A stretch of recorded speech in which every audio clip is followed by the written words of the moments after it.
Israël, Iran, États-Unis. Sommes-nous à la veille d'un nouveau conflit mondial? Bonjour à tous et soyez les bienvenus sur la chaîne.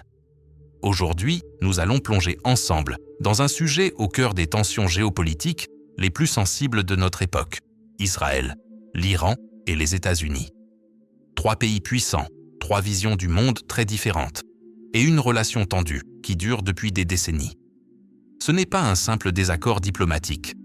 C'est un enchevêtrement d'histoire, de religion, de stratégie militaire et d'intérêts économiques qui peut, à tout moment, faire basculer la stabilité du Moyen-Orient, et bien au-delà. Sommes-nous à l'aube d'une guerre ouverte? Quels intérêts sont réellement en jeu? Pourquoi ces trois pays semblent-ils incapables de sortir du cycle de tension et de confrontation? Et surtout, y a-t-il encore une place pour la diplomatie? C'est ce que nous allons voir ensemble, de manière claire, complète et accessible. Pour bien comprendre les enjeux actuels, il faut commencer par remonter le fil de l'histoire. Tout commence, ou presque, en 1948. Cette année-là, à la suite de la Seconde Guerre mondiale et de la tragédie de la Shoah, l'Organisation des Nations Unies vote en faveur de la création d'un État juif en Palestine, alors sous mandat britannique. C'est la naissance officielle de l'État d'Israël. Un événement salué par de nombreux pays occidentaux, mais immédiatement contesté par les pays arabes voisins. Dès le lendemain de l'indépendance, une coalition d'États arabes attaque Israël. Ce sera la première d'une longue série de guerres. 1948, 1956, 1967, 1973. Ces conflits répétés ne font qu'alimenter la méfiance entre Israël et ses voisins. La guerre des 6 jours en 1967, par exemple, permet à Israël de prendre le contrôle de vastes territoires: le Sinaï, Gaza, la Cisjordanie, Jérusalem-Est, le Golan, ce qui va radicaliser encore davantage le monde arabe. Du côté israélien, la perception d'un environnement hostile se renforce, justifiant une politique sécuritaire de plus en plus rigide. La fracture semble alors irréconciliable. À la même époque, l'Iran est encore une monarchie. Le Shah Mohammad Reza Pahlavi dirige le pays d'une main de fer, soutenu par les États-Unis. Il modernise l'Iran, le rapproche de l'Occident et entretient même des relations discrètes avec Israël. Mais cette alliance ne plaît pas à tout le monde. Une partie importante de la population iranienne rejette cette occidentalisation à marche forcée.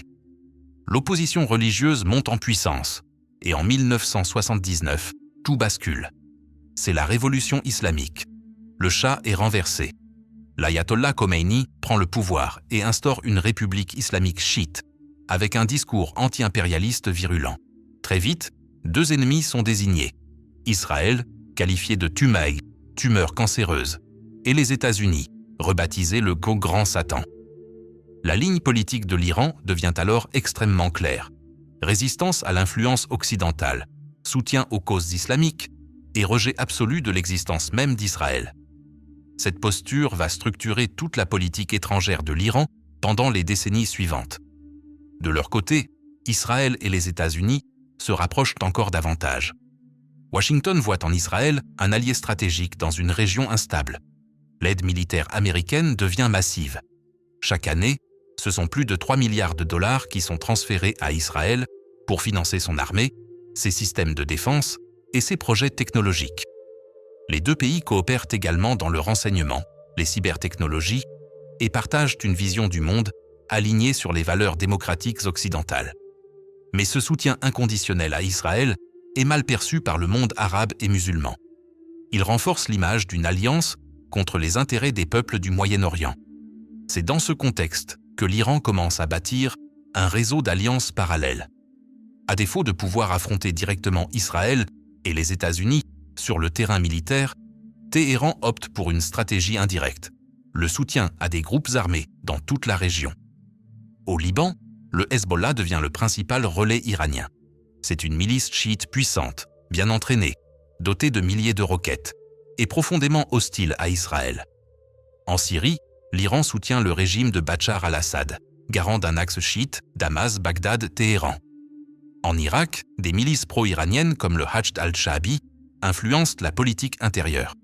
À Gaza, même si le Hamas est sunnite, il reçoit un soutien logistique et financier de l'Iran.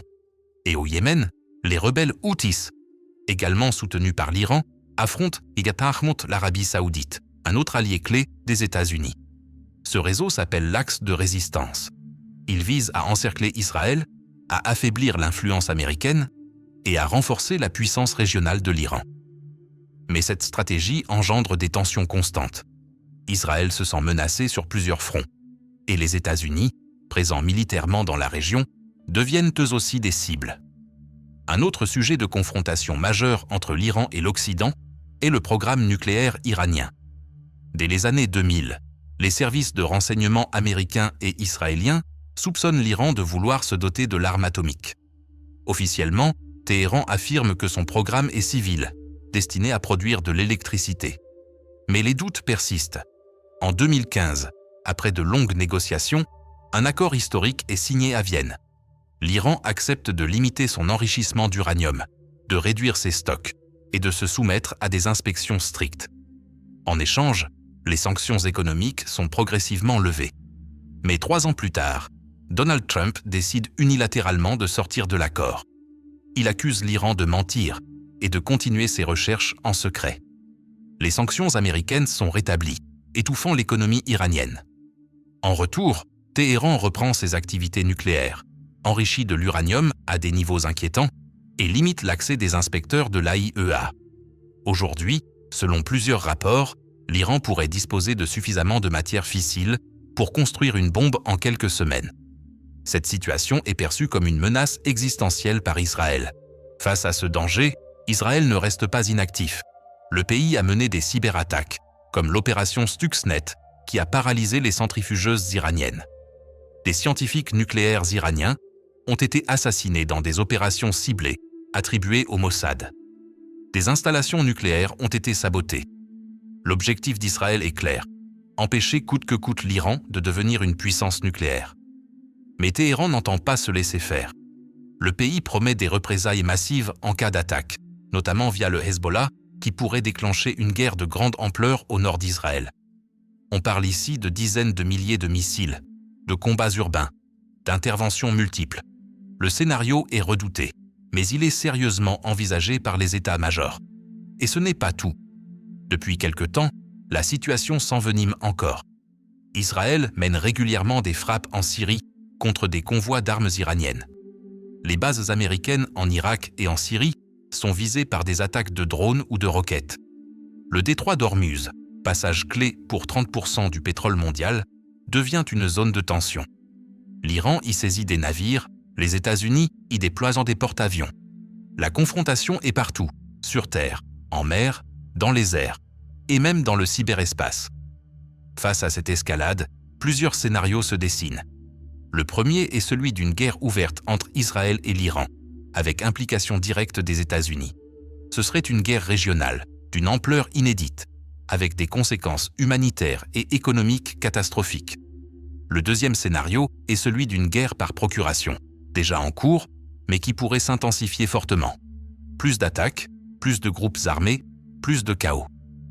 Le troisième scénario, plus optimiste, est celui d'un retour à la diplomatie. Mais pour cela, il faudrait une volonté politique forte et une désescalade des provocations. Enfin, le quatrième scénario est celui d'un statu quo instable, une guerre froide régionale où les tensions restent vives mais contenues, une sorte d'équilibre de la terreur. Mais ce conflit ne se limite pas au Moyen-Orient. Il s'inscrit dans une dynamique mondiale. D'un côté, Israël, les États-Unis, l'Europe, de l'autre, l'Iran, de plus en plus soutenu par la Russie et la Chine. Ces alliances dessinent un monde multipolaire, où les logiques de blocs refont surface. La guerre en Ukraine, la rivalité sino-américaine, les tensions dans le Pacifique, tout est lié. Et dans ce monde globalisé, une étincelle dans le Golfe peut avoir des répercussions à Paris, à Londres ou à São Paulo. Pendant que les grandes puissances avancent leurs pions, ce sont les civils qui souffrent.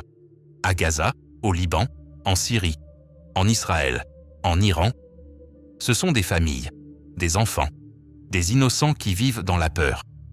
Les sanctions appauvrissent les populations. Les bombardements détruisent des quartiers entiers. Et l'espoir s'amenuise. Pourtant, la paix est possible. Elle demande du courage. Elle demande d'écouter l'autre, même l'ennemi. Elle demande de sortir des logiques de vengeance, de domination, de repli. Et vous, qu'en pensez-vous? Sommes-nous vraiment en route vers une nouvelle guerre? Ou reste-t-il une chance, aussi mince soit-elle, pour la diplomatie, pour la négociation, pour la paix? N'hésitez pas à partager votre avis dans les commentaires. Si cette vidéo vous a permis de mieux comprendre ce conflit, laissez un like, abonnez-vous à la chaîne et activez la cloche pour ne pas manquer les prochaines analyses géopolitiques. Merci pour votre attention et à très bientôt.